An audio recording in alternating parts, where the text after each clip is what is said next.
Hello दोस्तों, नमस्कार।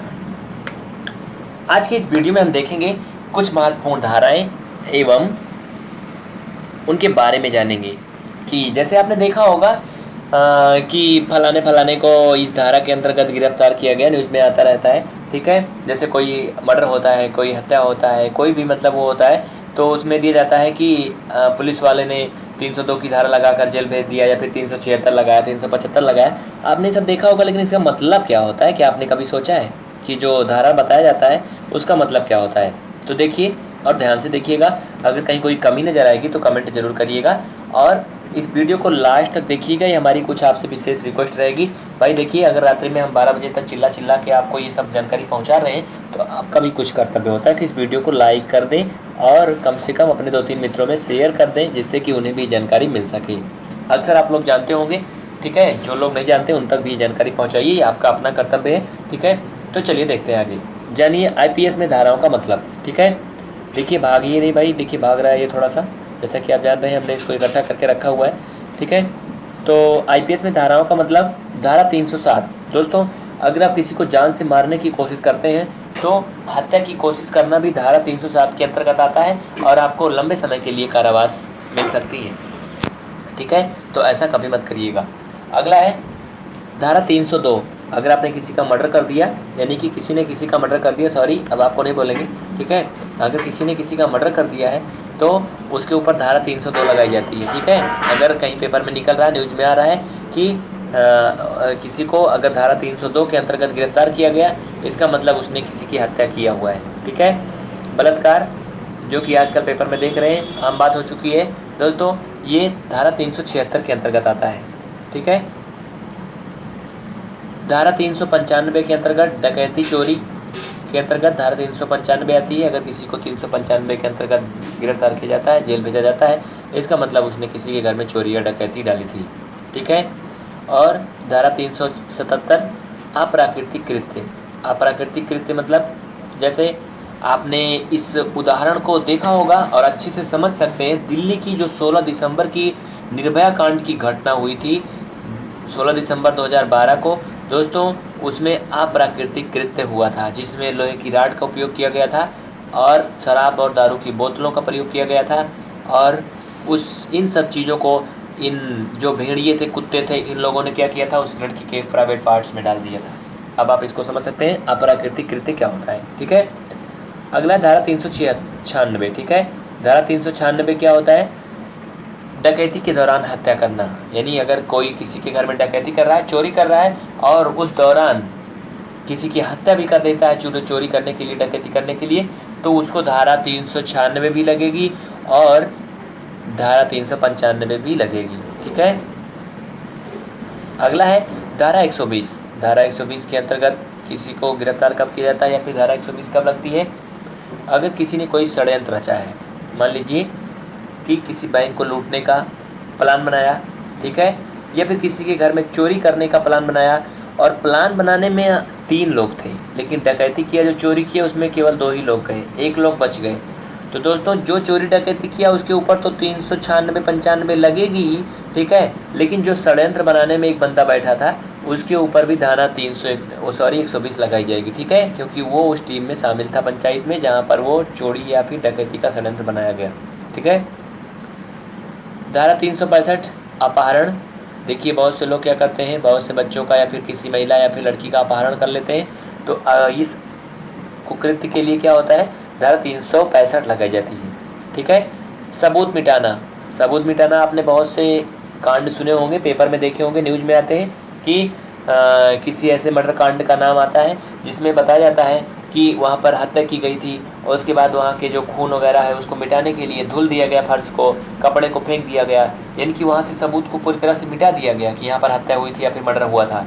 तो दोस्तों अगर जिसने हत्या नहीं भी किया है और अगर उसने सबूत मिटाया है, यानी वहाँ पर साफ सफाई करने में सहयोग किया है और हत्या किसी और ने किया है, तब भी अगर उसने सबूत मिटाने में सहयोग दिया है तो उसके ऊपर धारा 201 लगाई जाएगी। ठीक है,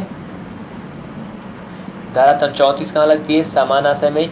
ठीक है, धारा 412 छीना झपटी में लगती है। आपने देखा होगा महिलाओं के चेन छीन लेते हैं, झपट लेते हैं। और छीना झपटी मतलब कहीं भी जैसे क्या बोलते हैं, भगदड़ मच जाती है, वहाँ पर अगर छीना झपटी होती है और उस केस में कोई पकड़ा जाता है तो उसके ऊपर क्या लगाया जाता है, धारा 412।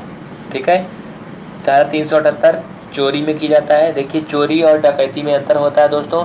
चोरी करने का मतलब एक सिंपल सी बात है, चोरी। ठीक है। डकैती का मतलब कि पूरे घर की चीज़ों को तहस नहस करना, मतलब पूरा घर को लूट लेना ही चोरी डकैती होता है। ठीक है। और चोरी का मतलब जैसे कोई एक सामान किसी ने चुरा लिया, मान लीजिए किसी की बाइक चुरा ले गया, साइकिल चुरा ले गया, कार चुरा ले गया, तो ये क्या है, एक चोरी के रूप में है। लेकिन अगर घर में रखे सारे जेवरात चुरा लिए, बाइक कार साइकिल जो भी था घर में सब कुछ उठा ले गए, तो इसको क्या बोलेंगे, डकैती पड़ा था। ठीक है। तो धारा 378 के अंतर्गत क्या आता है आपका, चोरी। ठीक है। 141 के अंतर्गत विधि विरुद्ध जमाव।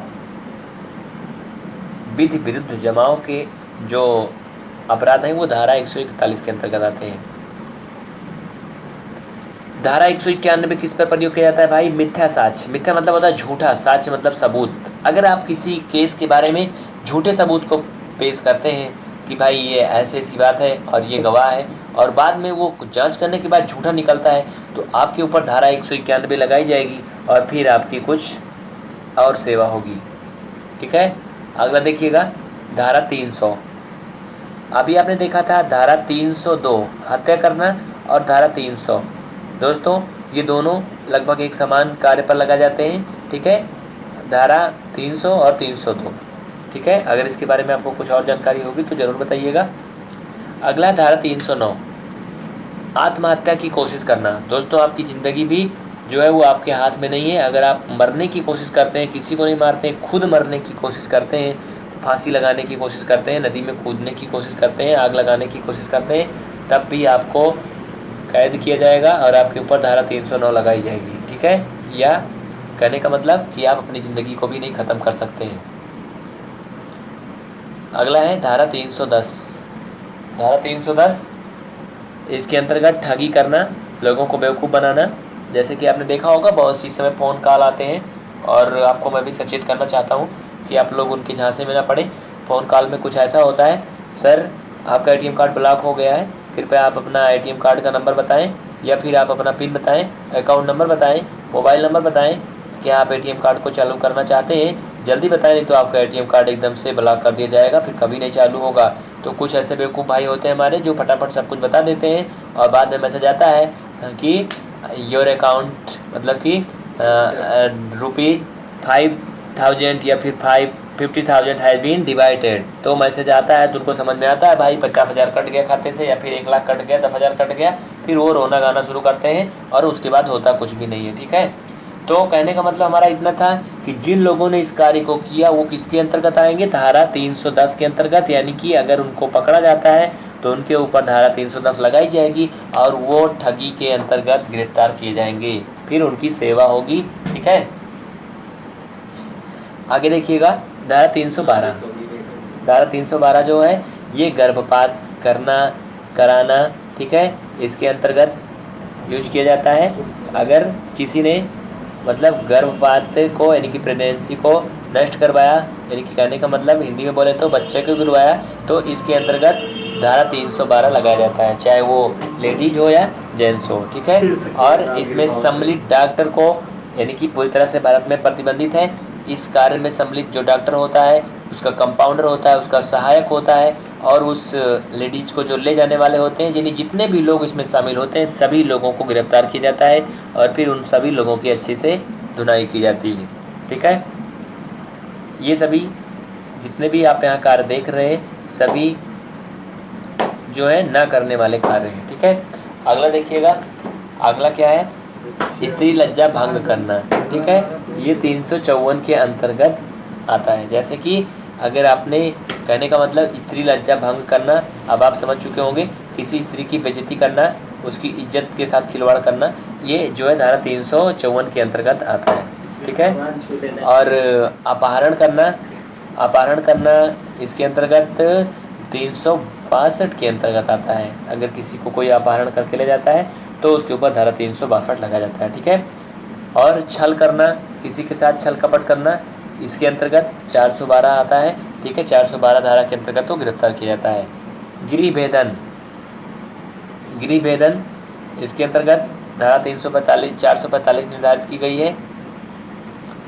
और दोस्तों, पति पत्नी के जीवन काल में पुनः विवाह करना, अगर आपकी पत्नी या फिर आपकी पति पहले से प्रेजेंट है और उसके होते हुए आप दूसरी शादी करते हैं तो आपको भारत में धारा 494 के अंतर्गत गिरफ्तार किया जाएगा।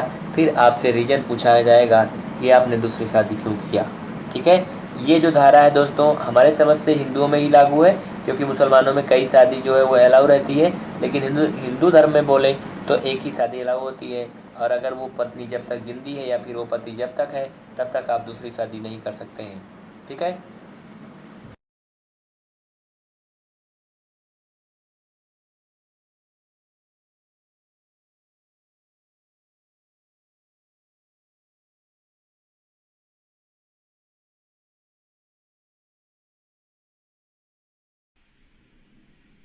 Welcome to dream KBC GK. दोस्तों एक बार फिर से स्वागत है आपका ड्रीम केबीसी जीके चैनल में। दोस्तों आज इस वीडियो के अंदर भारतीय दंड संहिता इंडियन पिनल कोड आईपीसी की टोटल 511 धाराएं इस वीडियो में लेके आए हो। तो ये सारी धाराएं इंपॉर्टेंट होती है, तो अक्सर एग्जाम में कौन से अपराध में कौन सी धारा लगती है ये क्वेश्चन पूछे जाते हैं। तो यहाँ पे हर जगह पे आप बुक लेके जाके आप धाराएं नहीं पढ़ सकते हो। तो ये यूट्यूब में हमने ये पहला वीडियो डाला है, इसमें पूरी 511 धाराएं हमने कवर की है। हम जहाँ जहाँ ज़रूरत पड़ेगी वहाँ पे आपको समझाएंगे भी। हम अलग से 5-5, 10-10 धाराओं का वीडियो भी बनाएंगे, उसमें डिटेल में हर धारा आपको समझाएंगे। तो ये हमारा दूसरा वीडियो। इससे पहले भी मैंने भारतीय दंड से आईपीसी की धारा की कुछ इंपोर्टेंट धारा का वीडियो मैंने डाला था, वो भी आप देख सकते हो। इसमें टोटल 511 धाराएं। तो ये वीडियो आप थोड़ा थोड़ा करके देखिए, 15-15 मिनट करके देखेंगे तो भी आपको सारी धाराएं याद रह जाएगी। क्योंकि आपको जितना इंटरेस्ट लगे उतना ही देखें, और दूसरे दिन तो वहीं से आप देख सकते हो हिस्ट्री में जाके वीडियो, तो वहीं से वीडियो आएगा। इसलिए आप पूरा वीडियो आप थोड़ा थोड़ा करके देखते रहेंगे रेगुलर, तो आपको सारी धाराएं आराम से याद रह जाएगी, क्योंकि अक्सर यहाँ से क्वेश्चन एग्जाम में आते हैं। और ये धाराएं आपके सामाजिक जीवन में भी बहुत ही उपयोगी होती है। कौन से अगर कोई आपको परेशान करता है तो ये धारा आपको, पुलिस वाला भाई किसी भी कोई भी व्यक्ति आपको समाज में परेशान करता है तो धारा आपको पता है तो उनको आपको कानून अच्छे से सिखा सकते हो। तो ये बहुत ही इंपॉर्टेंट वीडियो है। आप ऐसे ही ये नॉलेज होना तो भी आपके लिए अच्छे है। ये बहुत ही अच्छा वीडियो शुरू होने से पहले अगर आपने अच्छा नॉलेज है। तो यहाँ पे भारतीय दंड संहिता भारत के अंदर भारत के किसी भी नागरिक द्वारा किए गए कुछ अपराध की परिभाषा व दंड का प्रावधान करती है, किंतु यह संहिता भारत की सेना पर लागू नहीं होती। और अनुच्छेद 370 हटने के बाद जम्मू कश्मीर में भी अब भारतीय दंड संहिता आईपीसी लागू है।